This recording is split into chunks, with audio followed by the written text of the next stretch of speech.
নতুন সদস্য সংগ্রহ উপলক্ষে আয়োজিত এই সমাবেশে সম্মানিত সভাপতি আমাদের শ্রীপুরের প্রবীণ রাজনীতিবিদ আমাদের সকলের প্রিয় হেমন্তর সরকার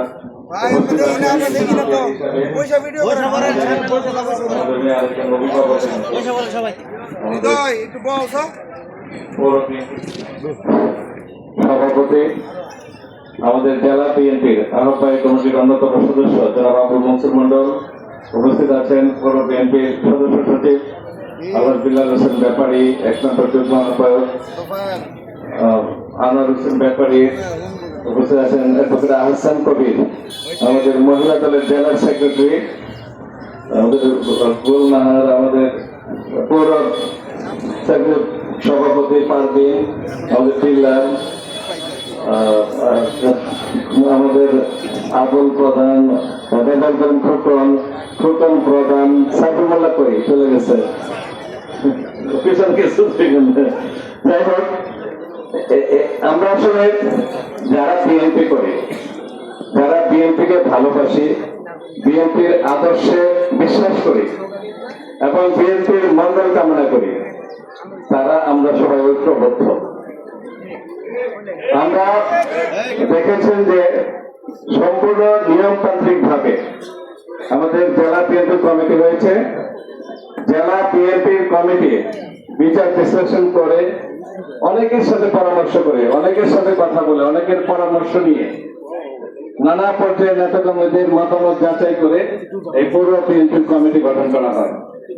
এবং আজকে যে জেলা কমিটি যেটা ছিল, জেলা কমিটির আমাদের সম্মানিত সদস্য আছেন, যে জেলা কমিটি দেওয়া হয়েছে, যে জেলা কমিটি আপনাদের পৌর কমিটি ও উপজেলা কমিটির অনুমোদন দিয়েছে, সেই জেলা কমিটি কিন্তু আমাদের ভারপ্রাপ্ত চেয়ারম্যান জননেতা তারেক রহমান সাহেব অনুমোদন দিয়েছেন।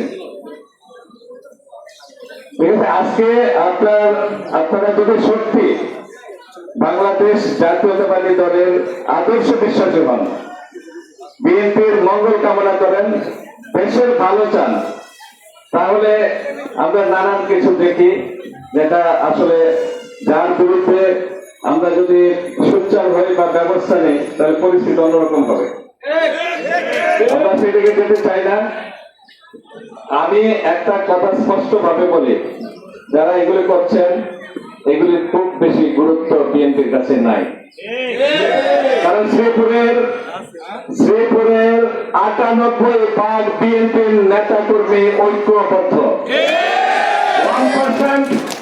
2% হবে না, 1%ই অনেক।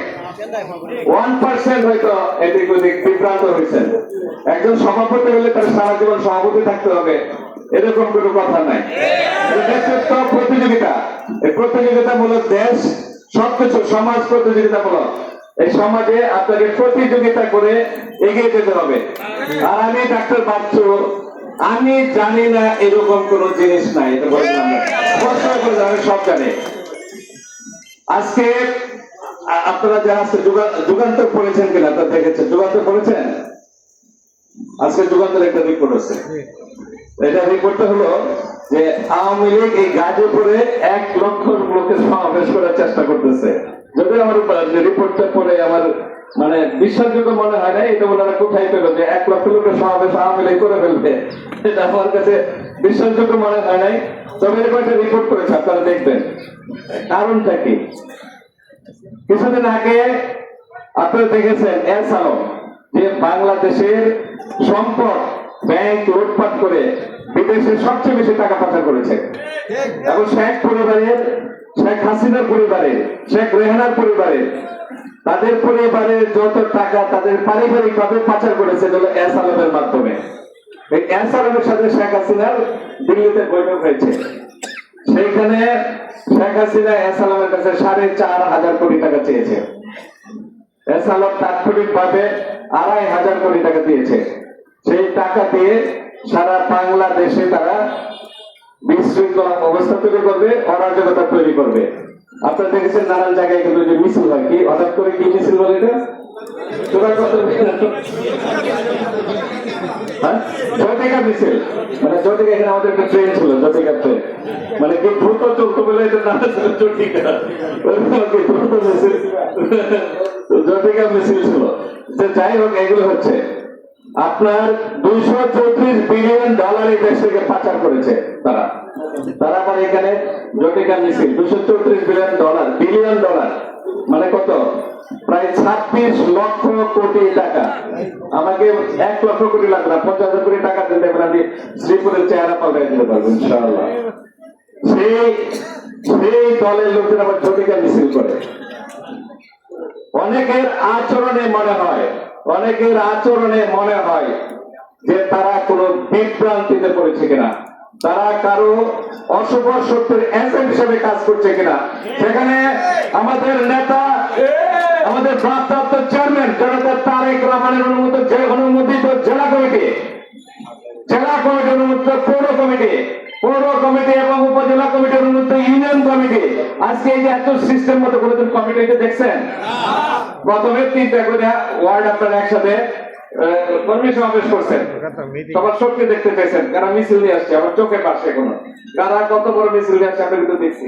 আপনার আহ্বায়ক দেখছে, সদস্য সচিব দেখছে, ওনারা যারা ছিল তারা দেখছে। তারপরে আজকে আবার প্রতি ওয়ার্ড ভিত্তিক আপনার কর্মীদের সাথে আলোচনা করা হচ্ছে। এইখান থেকে সদস্য করা হচ্ছে, কিছু নতুন সদস্য নেওয়া হবে। নতুন সদস্য নেওয়ার ব্যাপারে আমাকে বলছেন যে আমাদেরকে সতর্ক থাকতে হবে। আর যারা পুরাতন সদস্য ছিলেন তাদেরকে 20 টাকার বিনিময়ে, নতুন সদস্য তাই 20 টাকার বিনিময়ে, উনিও 20 টাকা দিয়েছেন, সবাই 20 টাকার বিনিময়ে কিন্তু সদস্য হতে হবে। কেউ বিনা পয়সা হবে না, বিনা পয়সায় করবে না, টাকা দিয়ে সদস্য হতে হবে, 20 টাকা দিয়ে সদস্য হবে এবং এনআইডি সহ। আজকে যে এই প্রক্রিয়ার মাধ্যমে আপনারা কোনোদিন এত পরিচ্ছন্ন ভাবে, এত যাচাই বাছাইয়ের মাধ্যমে কোথাও কমিটিতে দেখছেন? অন্য কোন এমনিতে যান দেখবেন পান কিনা। এখান থেকে আপনারা যারা মেম্বার এখানে তারা জোগাড় করবেন। আমি জিজ্ঞেস করলাম কতজন মেম্বার হয়েছে, 200 জনের মতো। এইখান থেকে যাচাই বাছাই করে 150 জনের তালিকা করা হবে। 150 জনকে প্রয়োজন হলে আবার নিয়ে বসবে, প্রয়োজন না হলে বসবে না।